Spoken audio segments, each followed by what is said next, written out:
오늘의 주요 뉴스입니다. 트럼프 미국 대통령이 이란에 무조건 항복하라고 최후 통첩했고 하메네이 이란 최고 지도자는 전투가 시작됐다며 맞섰습니다.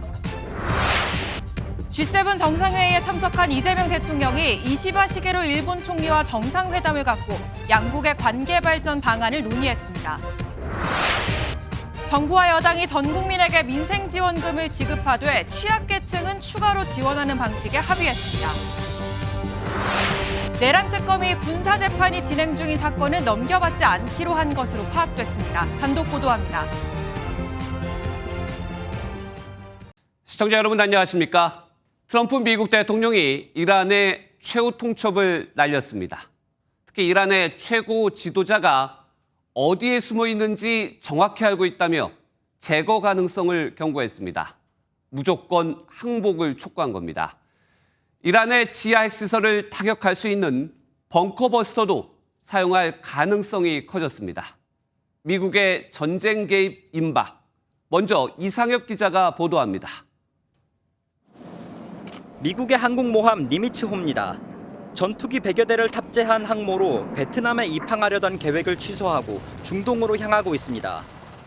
유럽에서 훈련 중이던 미국의 전투기와 공중급유기도 중동으로 향하고 있습니다.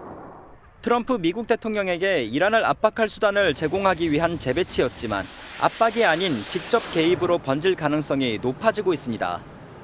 트럼프 대통령은 G7 정상회의 귀국 뒤 국가안전보장회의를 개최하기 전 SNS에 무조건 항복하라는 글을 올리며 사실상 이란의 최후 통첩을 날렸습니다. 이어진 회의에서 실제로 미군이 이스라엘-이란 무력 충돌에 개입하는 방안을 검토한 것으로 알려졌습니다. It's very simple. Not to go too deep into it. They just can't have a nuclear weapon. 이스라엘은 트럼프 대통령의 글이 올라간 직후 이란의 수도 테헤란에 대규모 폭격을 가하며 동조했습니다. 트럼프 대통령의 최후 통첩에 테헤란은 도시를 빠져나가려는 피난 행렬로 도로가 가득 찼습니다. 미군의 이란 핵시설 공격이 현실화될 경우 벙커버스터 사용이 적극 검토될 전망입니다. 이란 산악 지역 포르도에 지하 깊숙이 건설된 핵시설을 지상작전 없이 파괴하려면 미국의 초강력 관통폭탄인 벙커버스터가 필요한 것으로 전해집니다. 이스라엘이 지난해 헤즈볼라 수장의 지하 은신처를 타격해 제거했을 때도 이 폭탄을 사용해 이란도 폭탄의 위력을 익히 파악했을 것으로 분석됩니다. MBN 뉴스 이상엽입니다. 이란 최고 지도자 하메네이도 이스라엘을 향해 자비를 베풀지 않겠다며 응징을 선언했습니다. 하지만 제대로 된 공격이나 방어를 하지 못하고 있어 정권 존립 자체가 기로에 섰다는 평가가 나옵니다. 이어서 한여의 기자가 전해드립니다. 이스라엘 수도 텔아비브 상공에 폭발음과 함께 섬광이 번쩍입니다. 맹렬한 공격을 가하겠다는 예고와 함께 이란이 재반격에 나섰습니다. عملیاتی که تاکنون اجرا شده صرفاً هشدار برای بازدارندگی بوده است و عملیات تنبیهی به زودی اجرا خواهد شد. 이란의 최고 지도자 아야톨라 알리 하메네이도 은신 중 SNS 글을 통해 자비를 베풀지 않을 것이며 전투가 시작됐다고 밝혔습니다. 하지만 이란의 경고가 무색하게 이스라엘군은 탄도미사일이 포착되지 않았다고 주장했고 도널드 트럼프 미국 대통령은 이란 상공에 대한 통제를 확보했다고 밝혔습니다. 미국과 이스라엘의 표적은 핵시설뿐 아니라 이란 최고 지도자 하메네이로 향하고 있습니다. 하메네이는 이스라엘 공습 뒤 모습을 드러내지 않고 있는데 지하 벙커에 철저히 보호되고 있다고 전해지고 있습니다. 트럼프 대통령이 은신에 있는 하메네이의 소재를 파악하고 있다고 밝혔는데 사실상 체제 존립의 기로에 대한 경고로 볼 수 있습니다.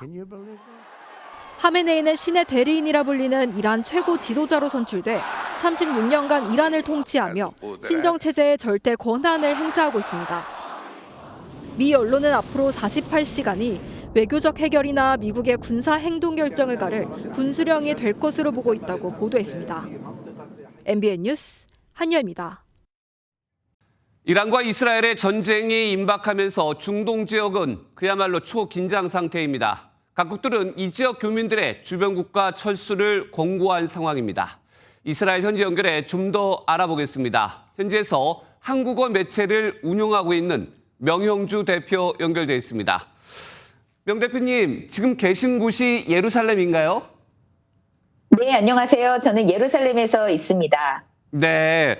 지금 이스라엘도 공격을 받았다 이런 얘기를 들었는데 피해 상황은 어떻습니까? 네, 지금 현재 이스라엘 총리실 공보부가 발표한 자료에 의하면 지금까지 이란은 이스라엘을 향해서 탄도미사일 총 420여 발과 드론 수백 대를 발사했습니다. 이 중에 80에서 90%는 격추됐지만 총 35곳에 이 미사일이 떨어져서 피해가 발생한 상태고요. 지금까지 총 24명이 사망했고 650여 명이 부상을 입었는데 그중 10명이 중상입니다. 피해는 이 초반 3일 동안 집중됐고 이틀 전부터는 이란의 미사일 공격이 약화되면서 사망자나 큰 피해는 발생하지 않고 있는 상황이고요. 그렇지만 건물 피해가 있었는데 건물 약 16,000여 채가 파손됐고 주민 3,000여 명이 집을 잃었다고 밝히고 있습니다. 네. 네, 무엇보다 가장 걱정되는 것이 우리 교민들의 안전입니다. 우리 교민들 혹시 피해 상황은 있는지, 대피 계획은 어떻게 좀 마련이 돼 있는지요? 네, 지금 현재 교민의 피해 상황은 보고되고 있지 않고요. 없는 것으로 알고 있고요. 지금 이스라엘 대사관에서 이스라엘 주재 한국 대사관에서 교민들의 이동이나 교민들의 대피를 지금 돕고 있는 상황입니다.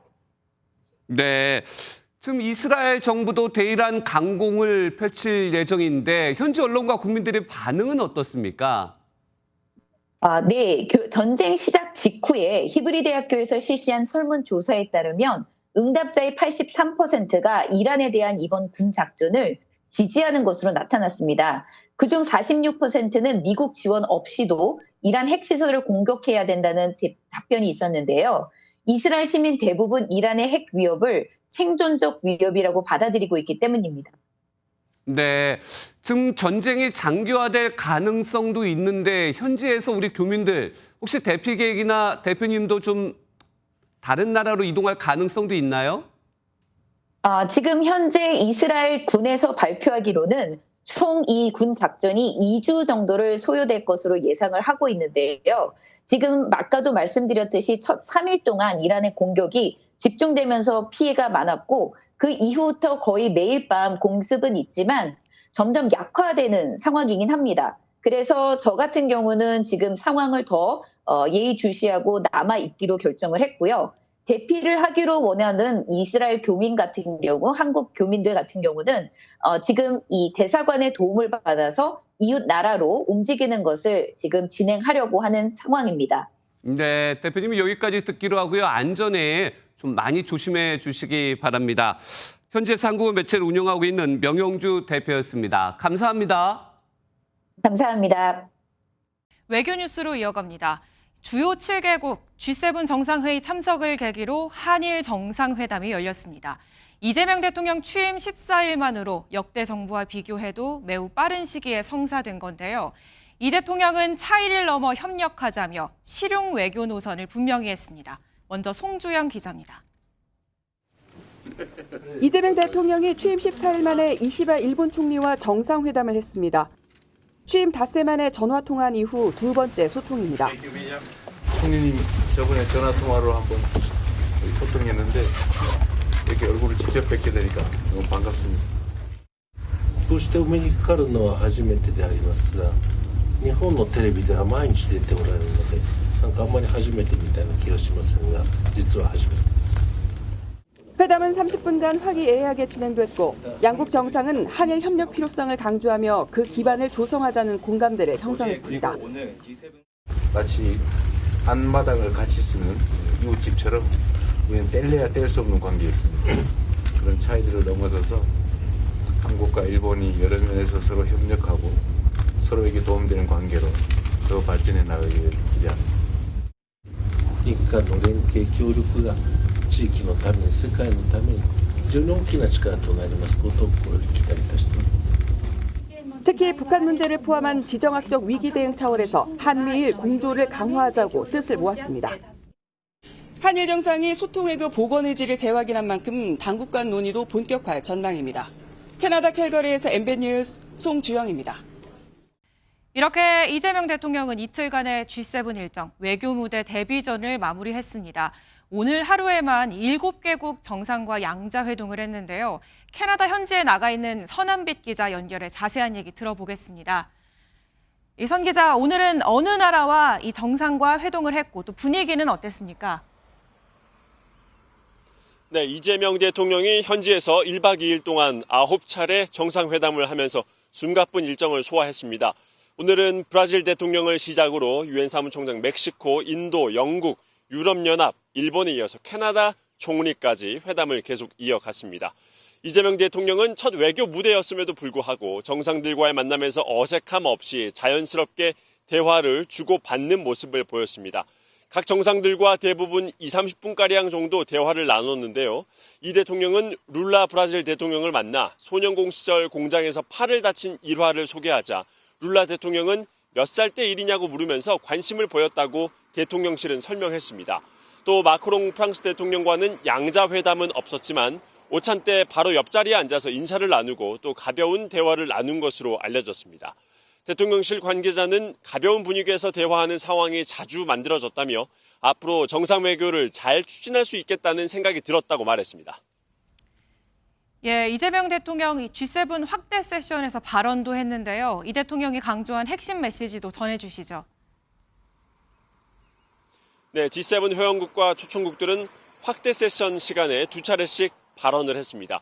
이 대통령은 첫 번째 발언에서 에너지 안보 달성과 핵심 광물 공급망 안정이 글로벌 경제 성장의 관건이라고 말을 했습니다. 두 번째 발언 주제인 AI 부문에 대해서는 모두가 AI의 혜택을 누릴 수 있도록 국제사회와 협력해 나가겠다는 의지를 보였습니다. 이렇게 이 대통령은 이틀간의 외교무대 데뷔전을 마쳤습니다. 위성락 국가안보실장은 이번 G7 정상회의의 성과로 국제사회에 한국의 민주주의 복원을 알린 걸 꼽았습니다. 이번에 만난 정상들 대부분이 한결같이 국내 정치적 위기를 극복한 한국의 민주주의 회복력을 높이 평가했습니다.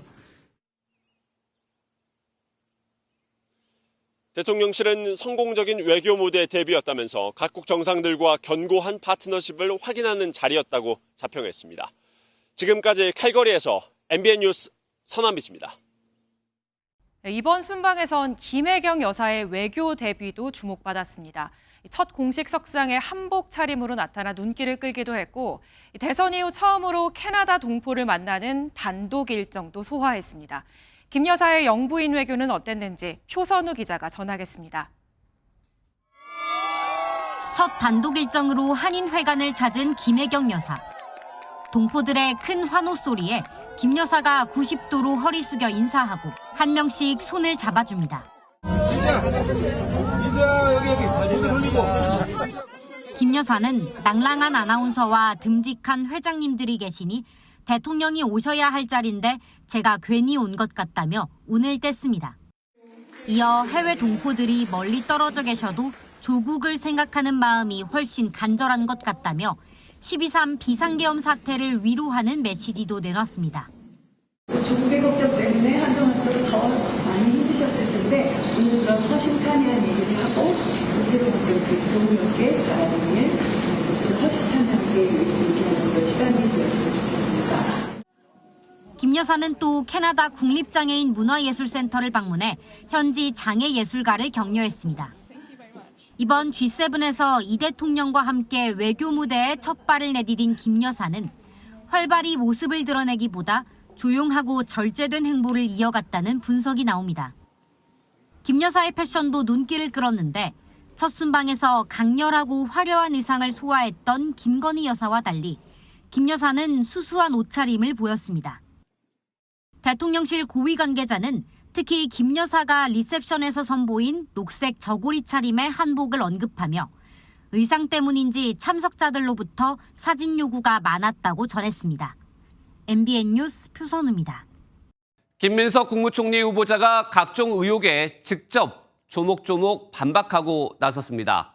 이번에는 유튜브에 직접 나와 각종 의혹들은 정치검찰의 표적 수사이고 협잡 카르텔이었다고 강하게 반박했습니다. 먼저 주진희 기자입니다. 김민석 국무총리 후보자가 지명 뒤 처음으로 방송 유튜브에 나와 각종 의혹을 반박했습니다. 먼저 김 후보자에게 수억 원의 돈을 뜯겨 투서를 남기고 스스로 목숨을 끊은 노부부가 있다는 소문입니다. 뭘 청탁을 하나 해달라는 거예요. 그럼 해줄 거라는 거예요. 너무 황당하잖아요. 결론은 제가 말이 안 되는 것 같아서 안 들어줬는데. 김 후보자는 한 지역 주민이 자신의 이름을 팔아 이권 해결을 약속했고 다른 사람에게 돈까지 받았는데 자신에게 돈을 줬다며 허위 투서를 한 뒤 극단적인 선택을 했다고 주장했습니다. 결국 검찰에서 무혐의 결론이 났다는 내용도 덧붙였습니다. 지난 2010년 당 최고위원 활동을 하면서 중국 칭화대 석사를 받았다는 학위 논란도 해명했습니다. 월주금에 아침 회의를 하고 7시 회의를 하고 8시, 9시 비행기를 타고 그래서 수업을 다 했어요. 다 하고 시험 다 보고. 시간을 쪼개가며 비행기를 타고 다니면서 수업을 들었다는 설명입니다. SNS에도 당시 정황을 설명하며 정치검찰과 쓰레기 협작 카르텔로 불거진 의혹들이라고 강하게 비판했습니다. MBN 뉴스 주유진입니다. 이번에 김민석 후보자 모친 소유의 빌라와 관련해서도 수상한 거래가 포착됐습니다. 해당 빌라에 과거 김 후보자가 참여한 사단법인 임원 출신 인사가 전세 계약을 맺고 2달 만에 해지했습니다. 이후엔 김 후보자의 아내에 이어 장모가 전세 계약을 한 것으로 확인됐습니다. 조유로 기자가 취재했습니다. 서울 양천구에 있는 한 다세대 주택입니다. 김민석 국무총리 후보자의 모친 소유인데 현재는 김 후보자의 장모가 이곳에 살고 있는 것으로 전해졌습니다. 지난 2019년 3월 김 후보자가 대표로 활동한 비영리법인에서 이사를 지낸 건설업자 이모 씨가 김 후보 모친과 빌라 전세 계약을 맺었고 전세권을 설정했습니다. 전세금 2억 원의 기간은 1년이었고 전세권자에는 법인명이 적혀 있는데 2달 뒤에 해지됐습니다. 그런데 계약이 해지된 직후 김 후보자의 배우자가 2억 5천만 원에 다시 전세 계약을 맺었고 또 1년 뒤에는 김 후보자의 장모가 다시 2억 8천만 원에 계약했습니다. 이를 두고 국민의힘에선 중개사 없는 사인 간 거래일 뿐더러 김 후보자와 이 씨와의 관계를 고려할 때 정상적인 전세 계약이 아닌 것으로 보인다고 지적했습니다. 전세를 들어가서 살고 있었던 사람이 누군지가 명확하지 않습니다. 사실상 기간으로 보면 3중 계약이 가능한 그런 상황이라는 말씀을 드리고요. 일각에선 법인이 돈을 빌려주고 담보로 전세권을 설정했을 거란 추측도 나옵니다. 빌려준 돈을 못 받을지 모르니 이 집에다가 나중에 담보적 성격으로 이 전세권이라는 형태로 걸어놨을 수 있다는 당사자인 김 후보자와 이 씨는 자금 출처에 대해 명쾌한 답을 내놓지 않고 있습니다. 김 후보자 측은 이와 관련해 청문회에서 설명하겠다고 밝혔습니다. MBN 뉴스 조희로입니다. 김 후보자 의혹은 여야 정치 공방으로 격화되고 있습니다. 국민의힘은 김 후보자의 연말정산 소득자료 내역을 공개하며 자금 출처 소명을 압박했습니다. 민주당은 재산 70억 원인 주진우 의원이 재산 2억 원인 김 후보자를 비판하고 있다고 맞받았습니다. 이주일 기자의 보도입니다. 주진우 국민의힘 의원이 공개한 김민석 국무총리 후보자의 소득 금액 증명 내역입니다. 최근 4년간 국회의원 세비를 제외하고 신고된 소득은 1,420만 원입니다. 김 후보자가 지난 4년간 추징금과 기부금, 자녀 학비 등에 지출했다고 확인된 돈만 13억 원에 달합니다. 1억 원 정도인 국회의원 연봉을 감안하면 8억 원 정도가 비는 셈입니다. 부의금과 강연료 등 기타 소득이 더 있다는 김 후보자의 주장을 정면으로 반박한 겁니다. 2020년 5월에 재산이 공개됐습니다. 마이너스 5억 8천만 원입니다. 거액의 빚밖에 없었습니다. 반면에 지출은 확인된 것만 13억 원입니다. 국민의힘은 김 후보자의 석연치 않은 재산 증식 과정을 문제 삼으며 관련 자료도 제출하지 않고 있다고 공세 수위를 끌어올리고 있습니다. 민주당은 즉각 반격에 나섰습니다. 재산 70억 원에 국민의힘 주진우 의원이 재산 2억에 불과한 김민석 후보자의 재산을 문제 삼고 있습니다. 거울을 선물해 주고 싶습니다. 김 후보자를 둘러싼 여야 공방 속에 국회 국무총리 인사청문 특위는 증인 참고인 채택에 벌써부터 난항을 겪고 있습니다. MBN 뉴스 이지율입니다. 당정이 민생회복지원금을 모든 국민에게 지급하는 보편 방식을 택화돼 취약계층에게는 추가적인 지원을 하기로 의견을 모았습니다. 이번 추경 규모는 20조 원을 넘을 걸로 보이는데 여당은 빠른 추경안 처리를 공언했습니다. 이교욱 기자가 전해드립니다. 김용범 대통령실 정책실장과 이형일 기재부 1차관 등이 당정 협의를 위해 국회를 찾았습니다. 이재명 정부 출범 2주 만입니다. 이 자리에서 당정은 민생회복지원금 지급을 보편 지원으로 하는 한편 취약계층과 고소득층 등 일부에 차등을 두기로 했습니다. 선별, 차등 이런 개념이 아니라 보편을 기본으로 해서 맞춤형 지원, 또 어려운 계층, 또 어려운 지역에 대한 추가 지원하는 방식으로. 국무회의 상정 전 구체적인 액수 언급을 삼갔지만 당정은 대다수 국민 25만 원, 차상위 계층 40만 원, 기초수급자 50만 원, 상위 10%엔 15만 원 지급을 검토해왔습니다. 또 이번 추경을 통해 지역화폐 예산을 대폭 늘리고 코로나19로 가중된 자영업자의 채무를 일부 대신 갚아주는 지원도 이뤄집니다. 추경 규모는 1, 2차를 합쳐 약 35조 원이라고 했는데 지난달 통과한 1차 추경 규모가 약 13조 원임을 고려하면 이번 2차 추경은 20조 원 이상으로 예상됩니다. 민주당은 정부가 추경안을 편성하는 즉시 밤을 새워서라도 빠른 추경 집행에 나선다는 방침입니다. 민주당은 찔끔 추경은 언발의 오줌 누기라며 1차 추경보다 늘어난 규모를 반겼지만 국민의힘은 물가 상승과 국가 채무에 대한 우려를 나타냈습니다. MBN 뉴스 이교욱입니다. 이 같은 추경을 위해서는 국회 예산결산특별위원회 구성이 필수입니다. 하지만 법사위원장 등 공석이 된 주요 상임위원장 자리를 놓고 여야의 신경전은 여전히 계속되고 있어 여러 가지 현안을 처리할 본회의가 언제 열릴지 불투명합니다. 이 내용은 정태웅 기자가 전해드립니다. 민주당은 신속한 추경 편성을 위한 국민의힘의 동참을 촉구했습니다. 민생에는 여야가 따로 없습니다. 국민의힘의 적극적인 협조를 당부합니다. 이를 논의할 예결위원회를 구성하려면 본회의에서의 원구성이 필요한데 상임위원장 자리를 두고 신경전이 이어지고 있습니다. 민주당은 통상 야당이 맡는다며 법사위원장 교체를 주장하는 국민의힘의 요청을 재차 일축했습니다. 원구성과 관련되어서는 지난 작년에 1기 때 다 협상을 해서 타결이 되었던 문제이기 때문에 그 시기도 대상도 아니다라는 말씀을 드리겠고요. 국민의힘은 집권 여당으로서의 자세가 아니라며 비난 수위를 높였습니다. 여당이 된 마당에서까지 계속 그렇게 고집을 부려야만 될까? 국민들이 너무 좀 한쪽으로 일방적으로 간다라고 하는 그런 생각들이 들지 않을까? 김석기 의원 등 국민의힘 소속 상임위원장 3명은 기자회견을 열고 법사위를 야당에 넘기면 외교통일, 국방, 정보위 위원장 자리를 주겠다고 제안했습니다. 여야 원내 지도부가 본회의 일정 협의를 위한 회동도 가졌지만 구체적인 접근은 이뤄내지 못하면서 향후 협상에 난항을 예고했습니다. MBN 뉴스 정태웅입니다.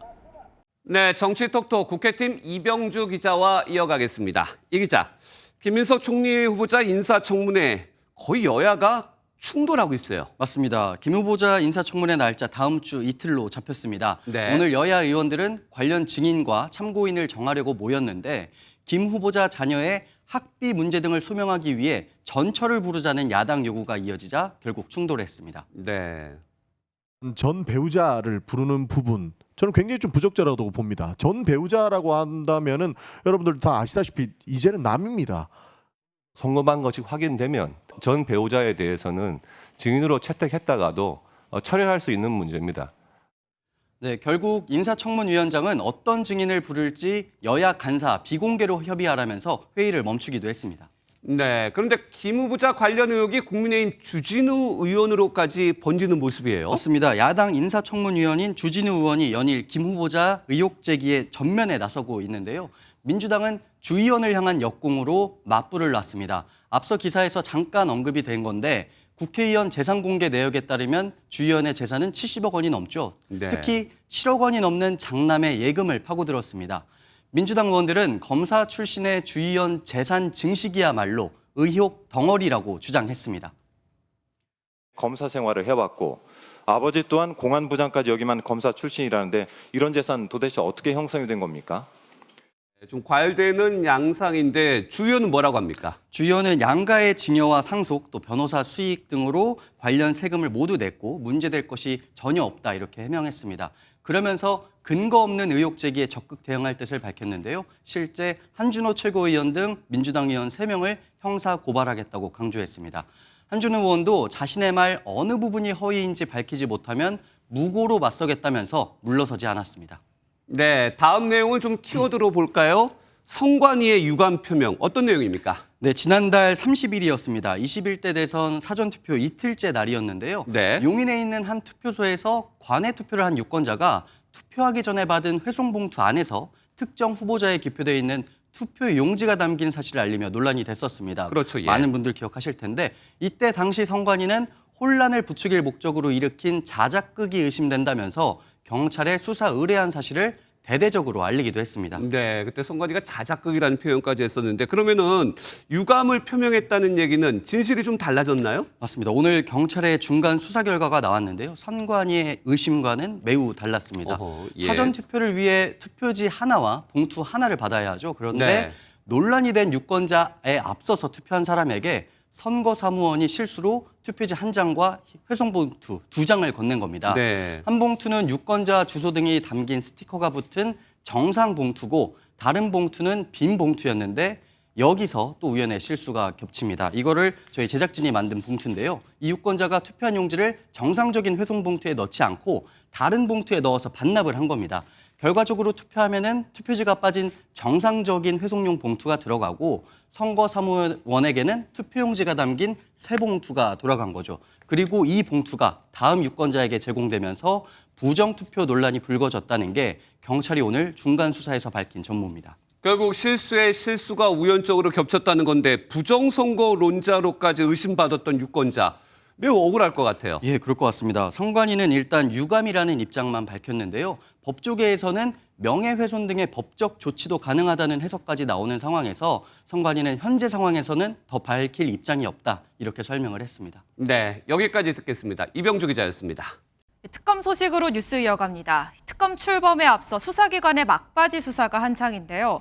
도이치모터스 주가 조작 의혹을 재수사 중인 검찰이 최근 김건희 여사가 주가 조작을 알고 있었다는 정황이 담긴 육성 파일을 확보했습니다. 수사가 시작되고 4년 동안 존재를 몰랐다가 이제야 발견한 건데 MBN 취재 결과 검찰은 이번에도 우연히 파일을 발견한 걸로 확인됐습니다. 중요한 증거를 놓친 그간의 수사가 부실한 게 아니었느냐는 지적이 나옵니다. 최희지 기자의 단독 보도입니다. 도이치모터스 주가 조작 의혹을 재수사 중인 서울고등검찰청은 최근 수백 개의 김건희 여사 육성 녹음 파일을 확보했습니다. 주가 조작에 이용된 김 여사의 미래에셋증권 계좌 담당 직원과 나눈 3년 동안의 통화 내용입니다. 녹음 파일에는 그쪽에서 주가를 관리하고 있다 등 김 여사가 주가 조작을 알고 있는 정황을 담은 대화가 포함된 걸로 알려졌습니다. 그런데 MBN 취재 결과 김 여사 육성 녹음을 검찰이 발견한 건 우연이었던 것으로 확인됐습니다. 검찰이 압수수색으로 찾으려는 자료는 따로 있었고 확보된 자료에서 우연히 육성 파일을 발견했다는 겁니다. 김 여사 수사가 시작된 4년간 앞선 수사팀은 해당 육성 파일의 존재를 몰랐고 결국 김 여사가 무혐의 처분을 받았습니다. 시세 조정을 공모하였다거나 그들의 시세 조정 범행을 인식 또는 예견하면서 계좌 관리를 위탁하거나 직접 주식 거래를 하였다고 보기 어려워. 이전 수사팀 관계자들은 직원과 전화로 주문을 한 다른 증권사 계좌와 달리 미래에셋 계좌는 HTS 주문을 이용한 만큼 관련 녹음이 있을 거라고 생각하지 못했다고 밝혔습니다. 4년간 확보하지 못한 핵심 증거가 재수사 2달 만에 나오면서 그간 수사가 부실하게 진행됐다는 비판을 피하기 어렵게 됐습니다. MBN 뉴스 최희지입니다. 출범을 앞둔 3대 특검 중 속도가 가장 빠른 건 김건희 여사 의혹을 맡은 민중기 특검입니다. 검찰이 도이치모터스 주가 조작 수사에 속도를 내고 있는 만큼 특검 기소도 빨라질 거란 전망이 나옵니다. 박혜빈 기자입니다. 민중기 특별검사가 이끄는 김건희 특검이 3대 특검 중 가장 먼저 특검보 4명을 임명하며 공식 활동을 시작했습니다. 김영근, 박상진, 문홍주, 오정희 변호사로 구성된 특검보들은 정치적 고려나 외부 압력에 흔들림 없이 소명과 독립을 지켜나가겠다며 임명소감을 밝혔습니다. 민특검은 오늘 특검보들과 함께 서울고검과 중앙지검, 남부지검, 금감원을 차례로 방문해 김 여사를 수사해온 검찰 책임자들을 만났습니다. 수사팀 구성만 남은 만큼 이르면 이달 말에도 김 여사 의혹에 대한 본격적인 수사가 시작될 수 있습니다. 특히 주목되는 건 최근 검찰이 김 여사의 육성 녹음을 확보하면서 속도가 붙은 도이치모터스 주가 조작입니다. 사실상 김 여사 소환 조사와 기소만에 남겨둔 만큼 특검이 가장 빨리 성과를 낼 수 있는 사건으로 거론됩니다. 다만 일각에서는 최근 김 여사에게 소환 통보를 한 검찰이 특검 공식 출범 전 김 여사를 재판에 넘길 가능성도 나옵니다. 특검 준비 기간에 도이치 재수사팀이 김건희 여사 기소하는 것에 대해서 어떤 입장이신가요? 그 부분은 생각해보지 않았습니다. 서울 광화문이 유력하게 검토되는 공식 사무실이 준비되기 전까지 특검은 서울 서초구의 한 공유 오피스를 임시로 사용하기로 했습니다. MBN 뉴스 박혜빈입니다. 그런데 의혹의 당사자 김건희 여사는 현재 병원에 입원 중인데요. 입원 시점이 검찰의 소환 통보 시점과 맞물리면서 수사 회피 의혹이 불거졌습니다. 그러자 김 여사 측은 입원한 뒤에 검찰의 소환 통보가 왔다며 반박에 나섰습니다. 김 여사 측은 특검을 의혹을 털 기회로 여긴다는 입장입니다. 이 내용은 박교원 기자입니다. 최근 극심한 우울증을 호소하면서 병원에 입원한 것으로 알려진 김건희 여사를 두고 여당 등 일각에서는 수사 회피 의혹을 제기하고 있습니다. 특히 검찰이 김 여사에게 소환을 통보한 시점과 입원한 시점이 같은 날이었다는 게 알려지면서 의혹이 커졌습니다. 하지만 김 여사 측은 강하게 반박했습니다. 검찰이 소환 통보서를 발송한 건 입원한 날과 같은 16일이었지만 실제 김 여사에게 소환 통보가 도착한 건 입원 뒤인 어제였다는 겁니다. 입원 이유도 지병 때문이었다고 강조했습니다. 병이 있어서 입원한 거지 특검서를 피하기 위한 건 아니다는 거고 소환 요구했은 건 알고 있고요. 응하지 않아도 바로 특검을 넘어갈 텐데요. 또 김 여사가 특검을 오히려 의혹 해명의 기회로 반기고 있다고도 전했습니다. 건진법사 샤넬백 의혹에 대해서도 교환한 신발 사이즈가 맞지 않았고 김 여사가 신발을 본 적도 신은 적도 없다고 주장했습니다. 의혹을 밝혀야 하는 특검은 김 여사를 대면 조사하겠다는 입장입니다. 다만 검찰 소환 조사가 김 여사의 입원에 막힌 상황인 만큼 특검 조사 역시 입원 시기가 변수로 작용할 것으로 보입니다. MBN 뉴스 박규원입니다. 지금부터는 MBN 단독 보도입니다. 비상계엄 관련 의혹을 수사할 내란 특검이 계엄에 관여한 군인들이 받고 있는 군사재판은 넘겨받지 않기로 가닥을 잡았습니다. 이 특검법은 특검이 군사재판을 넘겨받아 민간법원에서 재판을 이어갈 수 있게 규정하고 있지만 오히려 이 경우 문제가 생길 수 있다고 판단한 겁니다. 현지호 기자가 단독 취재했습니다. 12.3 불법 계엄의 주요 가담자인 현직 군인들은 현재 군사법원에서 재판을 받고 있습니다. 주요 지휘를 맡았던 박안수 육군 참모총장을 비롯해 여인영, 이진우, 곽종근, 문상호 전 사령관이 대표적입니다. 어떻게 하냐라고 전 장관이 물어봐서 제가 국회하고 그 선관위 세 군데 민주당사 여론조사권 임무 중지하고 철수하겠습니다라고. 내란 특검법은 이 재판들을 특검이 가져와 민간법원에서 재판을 받을 수 있도록 하고 있습니다. 하지만 MBN 취재 결과 조은석 특별검사가 이끄는 내란 특검은 군사법원 재판을 가져오지 않기로 가닥을 잡은 걸로 파악됐습니다. 민간법원으로 가져올 경우 재판 절차상 문제가 생길 수 있다는 이유입니다. 내란 특검법은 특별검사가 맡은 사건의 1심 재판 관할은 군사법원법이 아닌 형사소송법을 준용하도록 돼 있습니다. 문제는 군사법원법과 형사소송법 규정이 달라 재판에 차질이 생길 수 있다는 점입니다. 군사재판에서는 전직 사령관들의 동의 없이 수사기관 진술조서를 증거로 쓸 수 있지만 민간법원에서는 쓸 수 없는 이유 등입니다. 특검 파견검사들이 논의해본 결과 군사법원 재판은 특검이 아닌 군검찰이 그대로 맡는 게 낫다는 결론을 내린 걸로 파악됩니다. 특검 관계자는 군사재판 사건이 민간으로 넘어오면 재판이 지연될 수 있다며 사건을 이첩받는 게 마냥 좋은 건 아니라고 전했습니다. 다만 군사재판을 받고 있는 주요 지휘관들 재판을 특검이 맡지 않을 경우 남은 내란 의혹과 이어질 외환 사건 수사에 차질을 빚을 수 있다는 우려도 나옵니다. MBN 뉴스 현주호입니다. 이렇게 내란 특검이 군사 재판을 맡지 않기로 가닥을 잡은 배경엔 이 특검법 자체의 모순도 자리하는 것으로 파악됐습니다. 특검법 조항끼리 서로 충돌해서 어떻게 적용할지 난감하다는 건데요. 애초에 특검법이 허술하게 만들어진 게 아니냐는 지적이 나옵니다. 이어서 이시열 기자가 단독 보도합니다. 군인이 다수 연루된 내란 사건 특성상 내란 특검법은 검사뿐만 아니라 군검사도 참여할 수 있는 규정을 담고 있습니다. 특검법 6조에서는 군검사의 권한에 관한 규정을 명시하고 있고 7조에서는 특검이 군검사가 기소한 사건에 대해 이첩을 요구할 수 있는데 필요한 경우 군검사가 직접 재판을 맡을 수도 있다고 되어 있습니다.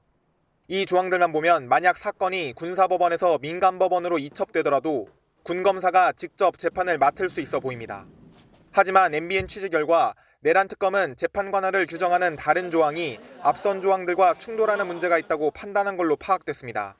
특검법 19조는 재판 관할에 대해 형소법을 준용한다고 되어 있는데 형소법에 따르면 공소는 오직 검사만 제기할 수 있기 때문입니다. 이 조항대로라면 군검사가 특검에 파견된다 하더라도 민간법원에서는 재판을 맡을 수 없게 되는 모순이 생긴다는 겁니다. 그간 군사법원에서 진행 중인 재판을 민간법원으로 옮긴 전례가 없다는 점도 특검이 우려하고 있는 걸로 파악됐습니다. 이에 법조계에서는 애초에 특검법을 허술하게 만든 게 아니냐는 지적이 나옵니다. 한 현직 부장판사는 MBN과의 통화에서 군사법원과 일반 법원의 체제가 다른데 그 특수성을 무시한 부분은 문제가 있다라고 지적했습니다. 내란 특검이 군사법원에서 민간법원으로의 사건을 넘기지 않겠다는 방침을 정한 만큼 특검법의 실효성 논란이 불거질 전망입니다. MBN 뉴스 이시열입니다. 사건 사고 소식입니다. 휴가 나온 군인 2명 등 남성 3명이 비비탄 총으로 주인이 있는 개를 죽게 한 사건이 발생했습니다. 마당에 묶여있는 개를 향해 비비탄 수백 발을 쏴 한 마리가 죽고 3마리가 크게 다쳤는데요. 견주는 어떻게 사람이 생명에 그런 짓을 할 수 있냐며 엄벌을 요구했습니다. 강진우 기자입니다. 우통을 벗고 휴가를 즐기는 남성들이 비비탄 총을 들고 쏘는 신용을 해보입니다. 펜션 옆 식당에 묶여있는 개들을 겨냥한 겁니다. 이 남성들은 사방이 컴컴해진 밤이 되자 실전에 들어갑니다. 랜턴이 장착된 비비탄 총을 들고 계집안에 있던 개들에게 조준 사격합니다. 1시간 넘게 이어진 철없는 전쟁놀이에 반려견 1마리가 죽고 3마리가 크게 다쳤습니다. 숨진 개가 화를 당한 장소입니다. 계집안과 바깥으로 비비탄 수백 발이 널브러져 있습니다. 한 마리는 비비탄에 눈알이 파열됐다가 결국 호흡곤란으로 죽었고 다른 개들은 이빨이 부러지거나 몸 곳곳에 큰 상처를 입었습니다. 사람이 어떻게 생명에 눈을 보고 그런 짓을 할 수 있습니까? 좀 엄벌이 처해졌으면 좋겠습니다. 가해 남성 3명은 모두 20대로 이 가운데 2명은 휴가를 나온 현역 해병이었습니다. 경찰에서는 민간인에 대해서 수사 후에 송치할 예정이며 군인 2명에 대하여는 군수사단에 며칠 전에 이송한 상태입니다. 아무런 이유 없이 동물을 죽이는 행위는 3년 이하 징역 또는 3천만 원 이하 벌금을 받게 됩니다. MBN 뉴스 강진우입니다. 중국 동북부 랴오닝성의 한 대학 앞에서 버스가 차량들을 덮쳐 2명이 숨지고 16명이 다쳤습니다. 도로를 지나던 사람을 피하려다 더 큰 사고가 난 것으로 조사됐습니다. 베이징 김한준 특파원이 보도합니다. 교차로에서 천천히 이동하는 차량들. 갑자기 버스 한 대가 달려오더니 좌회전하던 차량과 서 있던 오토바이를 그대로 덮칩니다. 버스는 속도를 멈추지 못한 채 계속 돌진했고 현장은 그야말로 아수라장으로 변했습니다.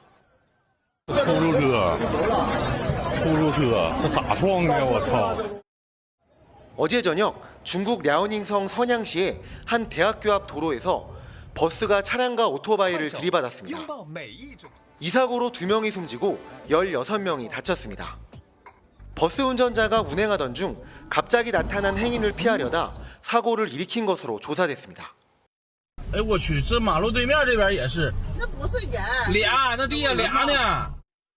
중국에선 신호에 관계없이 무단횡단을 하는 경우가 적지 않은데요. 이러다 보니 예상치 못한 사고가 발생하기도 합니다. 실제로 중국 SNS에는 무단횡단을 하던 사람을 차량이 황급히 피하면서 사고로 이어지는 영상을 쉽게 찾을 수 있습니다.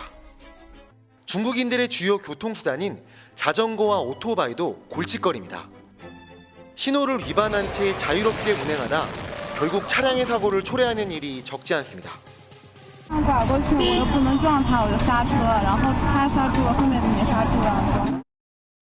무질서 속 질서라고도 불리는 중국의 교통문화. 사고를 줄이려면 보행자와 운전자 모두 안전의식을 더 높여야 한다는 지적입니다. 베이징에서 MBN 뉴스 김한준입니다. 이어서 또다시 치솟는 부동산 시장 전해드립니다. 경매시장에서도 감정가보다 훨씬 비싸게 서울 아파트가 팔리는 사례가 속출하고 있습니다. 서울만 주택가격이 급등하는 현상이 심해지면서 지방과의 격차가 갈수록 벌어지자 한국은행은 기준금리 인하 속도 조절을 시사했습니다. 김태형 기자가 취재했습니다. 지하철 4호선 이촌역과 인접한 서울 용산구의 한 아파트. 지난 10일 경매시장에 나왔는데 전용 84제곱미터가 24억 700만 원에 낙찰됐습니다. 감정가보다 4억 원 넘는 가격에 낙찰되면서 감정가 대비 실제로 팔린 가격의 비율을 뜻하는 매각가율이 122%를 기록했습니다. 이 아파트를 포함해 지난 16일까지 매각가율 100%가 넘는 경매 건수는 24건으로 벌써 한 달 평균 수준에 달합니다. 지금 26주력에 나와 있는데 그렇게도 하겠다는 사람이 지금 여러 개 있습니다. 이렇게 서울 집값이 천정부지로 뛰는 반면 지방은 정체돼 양극화가 심화되고 있습니다. 한국은행은 서울 집값 상승률이 전국 평균보다 69.4%포인트 높다고 발표했는데 같은 기준으로 계산한 중국과 일본을 크게 웃도는 격차입니다. 지방의 공급이 넘치면서 미분양이 누적되고 서울 집값만 오르는 악순환이 반복되고 있다는 지적입니다. 서울 집값이 가파르게 오르면서 한국은행은 기준금리 인하 속도 조절을 시사했습니다. 경기를 보고 금리를 결정하겠지만 또 과도하게 유동성을 공급함으로써 이런 기대 심리를 증폭시키는 그런 잘못을 범하면 안 되는 거고요. 이창용 총재는 서울 집값 상승을 막으려면 구체적인 공급안과 젊은 층의 수도권 유입을 낮출 방안이 필요하다고 제안했습니다. MBN 뉴스 김태형입니다. 한강이 내려다 보이는 서울 알짜 땅. 바로 국제업무지구가 들어설 용산철도 정비창 부지입니다. 1조 원짜리 재개발 사업을 놓고 대형 건설사가 그야말로 피 튀기는 수주전을 벌이고 있습니다. 용산 첫 재개발 사업지라는 상징성에 전 조합원에게 한강뷰를 약속하는 등 파격적인 조건을 내걸었습니다. 이승훈 기자가 취재했습니다. 서울 용산역 인근 재개발 지역입니다. 용산 정비창 주변에서 가장 큰 사업장으로 빌딩 12개 동과 아파트 770여 세대, 상업 시설 등을 복합 개발하는 사업이 진행 중입니다.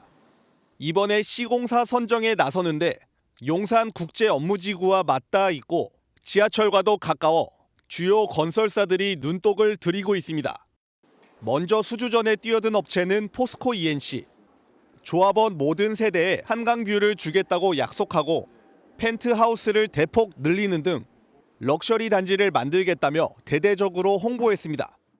대지 면적의 반 이상을 나무를 심는 설계를 반영했습니다. 일반적인 아파트보다 조경 공사비가 3배나 높게.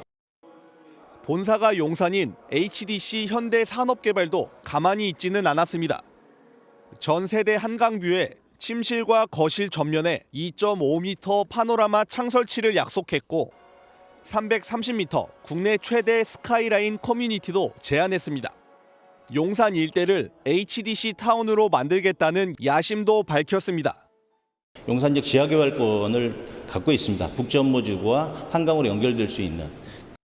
극심한 침체에도 이례적으로 홍보관도 열었지만 이주비 등 10억 원 이상의 금융 지원을 약속하자 선심성이라는 비판도 제기됩니다.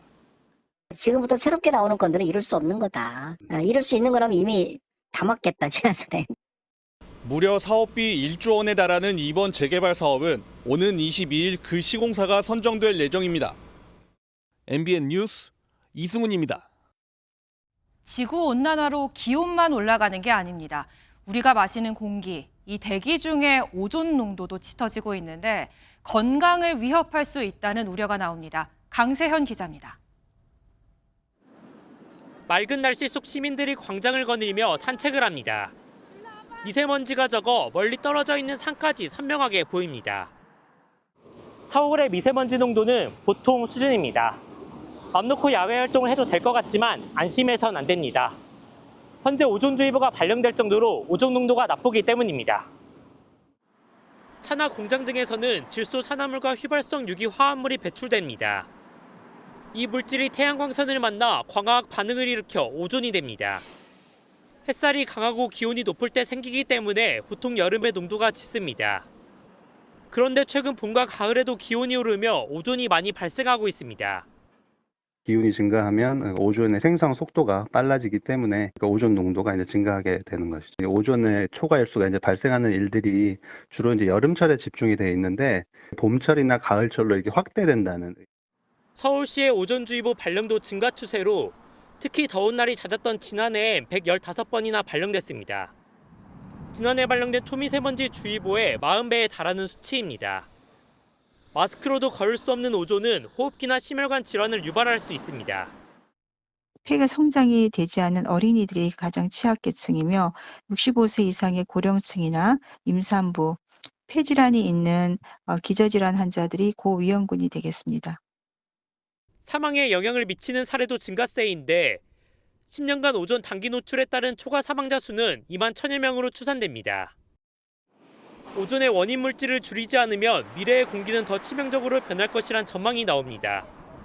MBN 뉴스 강세현입니다.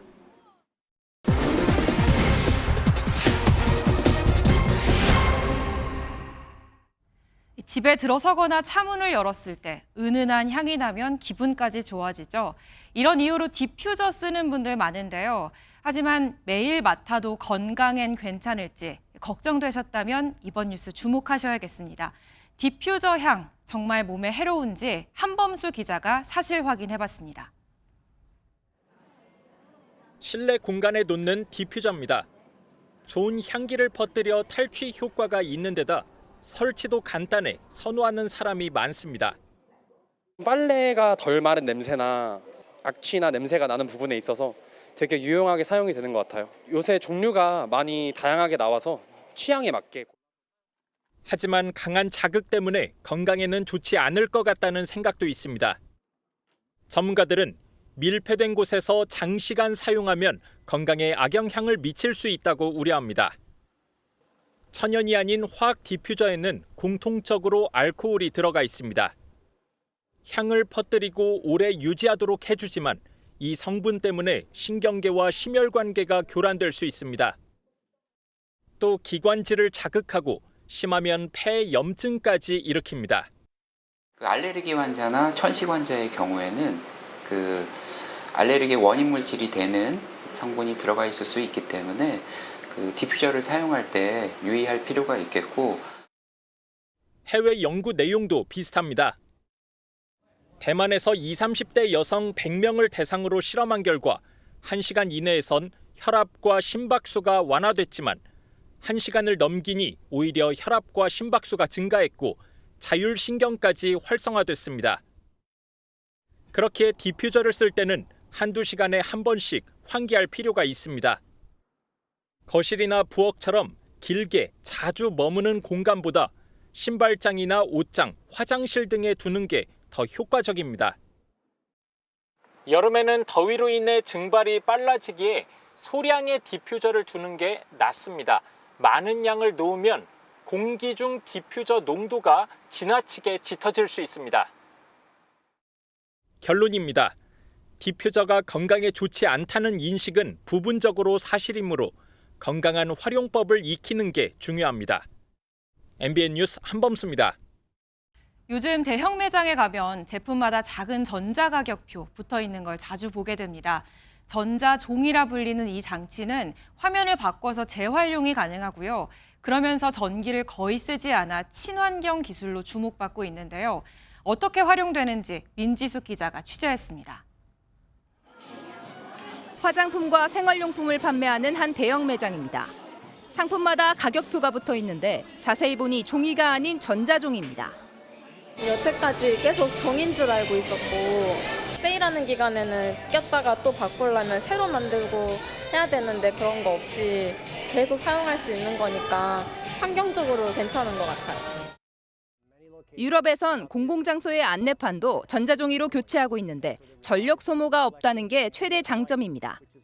일반적인 LED 화면은 색을 표현하려면 계속해서 전류를 흘려야 합니다. 반면 전자종이는 미세한 입자를 전기장으로 움직여 화면을 만드는데 한 번 고정된 입자를 유지하는 데는 전기가 거의 쓰이지 않습니다.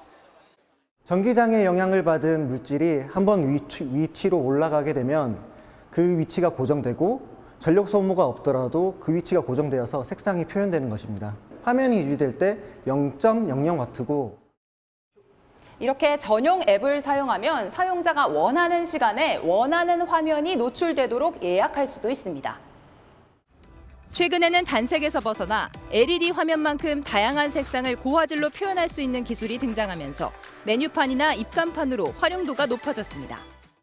폐기물 문제도 해결할 수 있고 그다음에 이걸로 인해서 들어가는 비용 절감도 될 수 있고 글이나 이미지를 전송해서 무선으로 바꿀 수 있는 이러한 장점도 가지고 있고 전자종이는 크기와 모양을 자유자재로 바꿀 수 있어 광고 시장뿐 아니라 패션과 디자인 산업 등 활용 범위가 더욱 커질 전망입니다.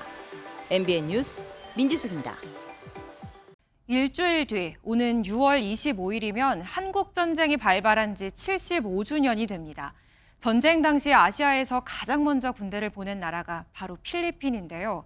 MBN은 개국 30주년을 맞아 이들의 희생에 보답하기 위한 작지만 특별한 행사를 마련했습니다.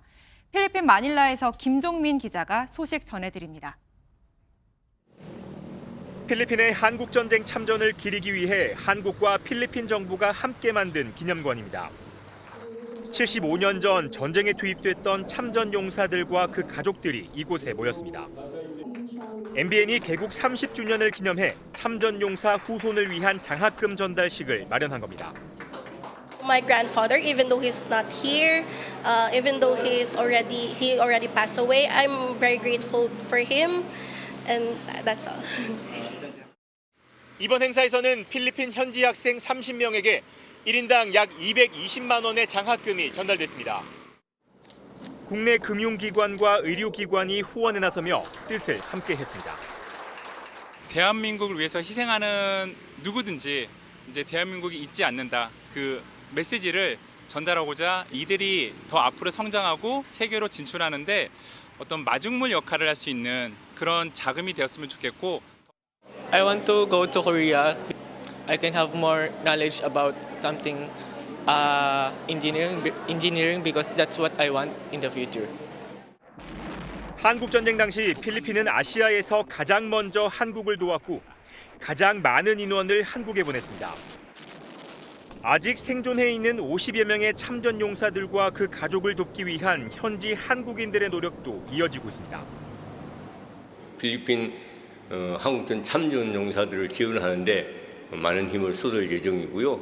한국과 필리핀 두 국가의 외교적인 가교 역할을 하도록 노력하겠습니다. MBN은 앞으로 독립유공자 후손을 위한 장학금도 지원하는 등 사회 공헌 활동을 확대해 나갈 계획입니다. 필리핀 마닐라에서 MBN 뉴스 김종민입니다. 스포츠 뉴스입니다.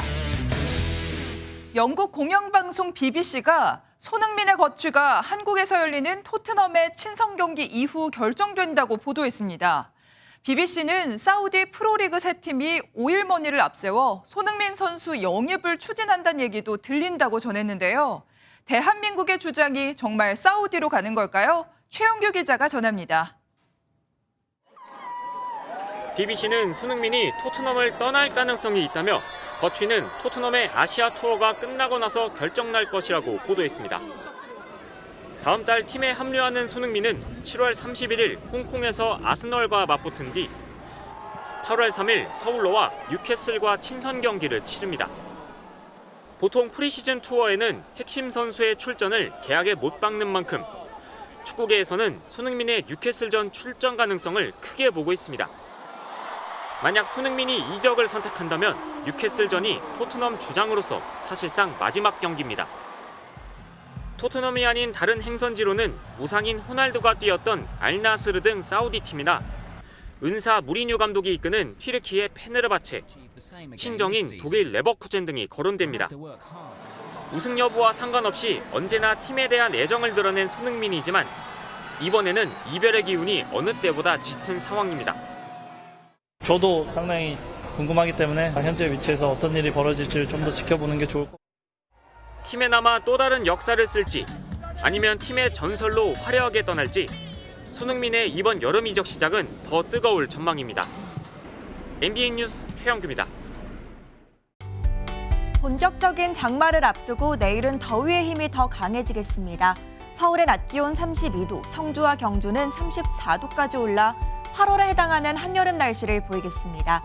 더위는 모레 전국에 장맛비가 내리면서 한풀 누그러지겠습니다. 비는 내일 오후에 서쪽 지역부터 시작돼 모레는 전국으로 확대되겠고요.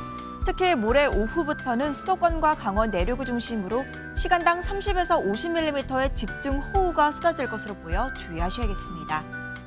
내일과 모레 예상되는 비의 양은 경기 북부와 강원 북부에 최고 80mm 이상, 서울 등 그 밖의 중부지방에도 최고 60mm, 남부지방은 5에서 40mm가 되겠습니다. 오늘 밤사이 서해안과 남해안에는 안개가 짙게 끼겠고요. 내일은 하늘빛이 차차 흐려지겠습니다. 내일도 아침엔 대부분 20도 안팎으로 시작하겠습니다. 낮 기온은 춘천과 강릉, 대전 33도, 전주와 대구도 33도까지 올라 오늘보다 더 덥겠습니다. 중부지방의 비는 토요일 오후에 대부분 그치겠고요. 남부지방과 제주는 다음 주 초까지 비가 내렸다 그치기를 반복하겠습니다. 날씨였습니다.